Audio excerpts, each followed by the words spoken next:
So, understanding their customer and engaging them with relevant push notifications at the right time and location. For example, a new Starbucks location might open up between your house and your work and then Yeah. letting you know about it. Or a new seasonal drink comes up. Or in the case of card products, you might be dining somewhere, and if you use one card versus another, you can get a 20% cashback. Knowing that at the right time is very beneficial.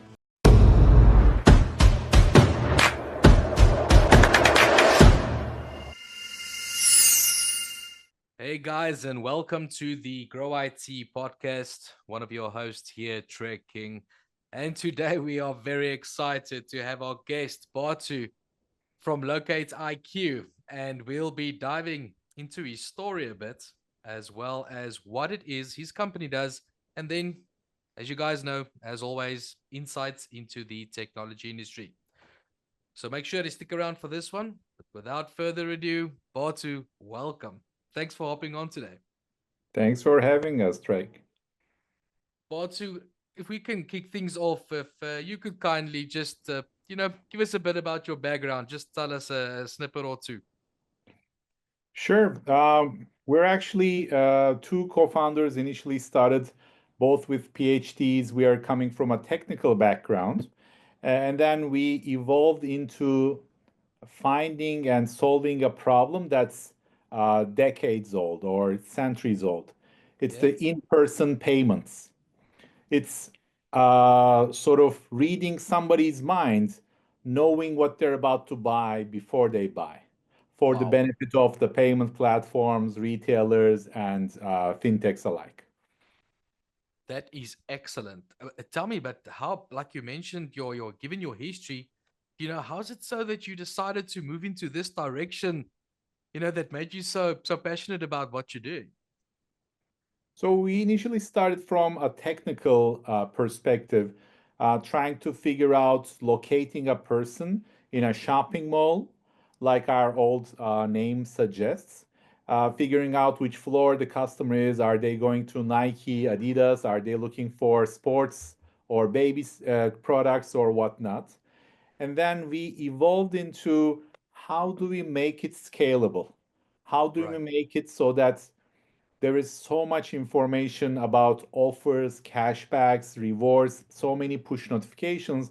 How do we make it relevant for people so that they would know which card or which fintech to pay with to get the best benefits, or to be protected against fraud, or to be having an alternative credit scoring for buy now, pay later, which is so popular nowadays?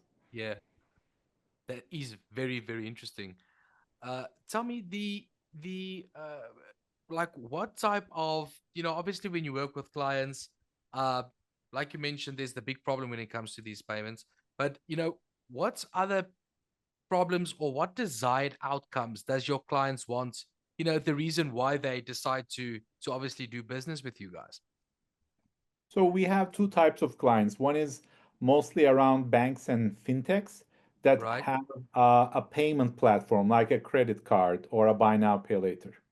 And then we have types of clients like Starbucks or Carrefour or Burger King, like retail products, retail companies.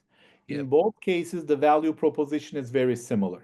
We help Yeah. them understand their customers' journey in the physical world, even when they are not using their bank's card or when they are drinking coffee somewhere else.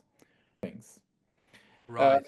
Another trend is in terms of scalability. So, understanding where you are doing business with, what partnerships do you have right now, but what future partnerships you might want to do. So, knowing your customer beyond the transaction data, a bank might not have that transaction data, but understanding the visits, you know what to do next in terms of partnerships. We see those two trends. There are other ones as well in terms of privacy, but those are the Mm. two big trends that we see. That you're picking up on. Um, what to just to if we can maybe look a bit inward into the business for a second.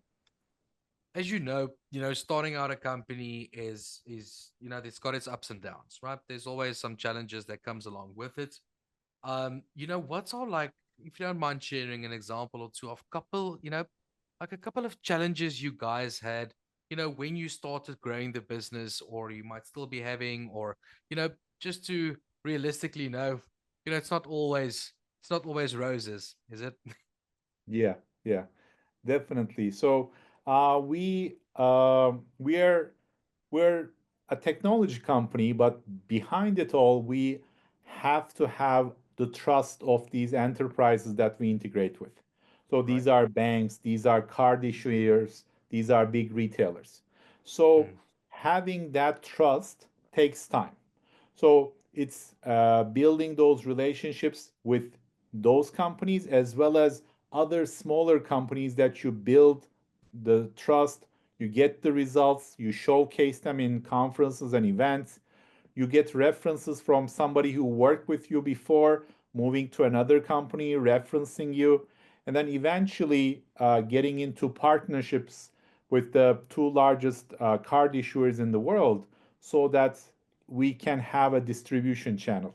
But getting that trust along the way, showing mm. the business value, but also the trust, security, privacy has been challenging. So it's step by step. It's good strategy plus a lot of execution, and Yeah. also like spreading the word in a Mm. good way, not just marketing, but with the results. With the results. Tell me, from a business owner point of view, what type of mindset would you say is required to be successful in business? And the reason about why I'm asking you this is because we've got listeners that either they're working for a company and they want to jump ship and they want to go do their own thing, or it might be that they might be in a certain line of what you guys are currently doing, but they are not there as yet, or they're struggling to break through glass ceilings, maybe, or whatnot. Is there some advice that you can give? What type of mindset would you say is required to be successful? I think it's a team effort, not a solo thing. That's one. Like if you want to go fast, go alone. But if you want to go far, go together.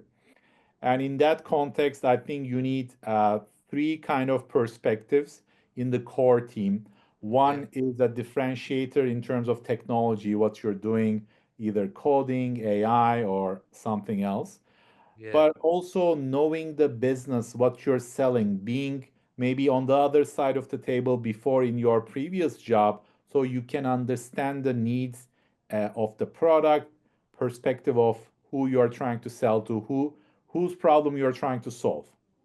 And the right, third one might be an operational person, which might come a little bit later, but being all creative and new, trying to solve challenges is one thing, but scaling that up with precision, with scalability, with repeatability, with the discipline is another thing. So maybe having those two initially, and then in our case, a third sort of co-founder joined for the operations part, which allowed us to scale. So those are the things that would be good to consider while mm, jumping from maybe corporate job to doing your own business. If you're good in one or two of them, then you'll solve a lot of the challenges and you'll learn along the way the rest of it. excellent. No, I think thank you for that. I think that's some valuable advice right there. Tell me, what is on the cards for Locate IQ in 2025? What's on the horizon for this year? So a lot of growth, a lot of demand is coming because now we have established well partnerships in the industry in different parts of the world, in different types of businesses, and then we're going to events, we are speaking, and then a lot of demand is coming, but we need to execute. So we need to build the customer success team, the operations team, in order to keep the quality high and then execute in 12 different time zones we are operating in. So Right. all those offices I mentioned, like that takes a lot of time, and that's making it without lowering the quality is what we have planned for 2025.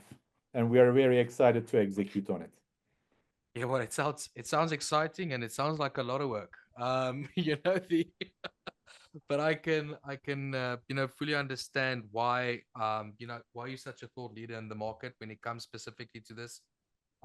You guys are on the forefront, and I want to thank you for Batu for coming on today.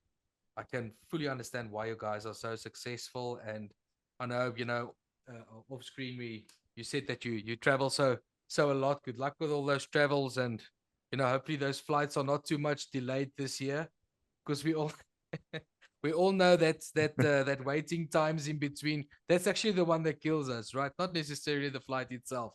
It's the waiting times. But thanks for coming on.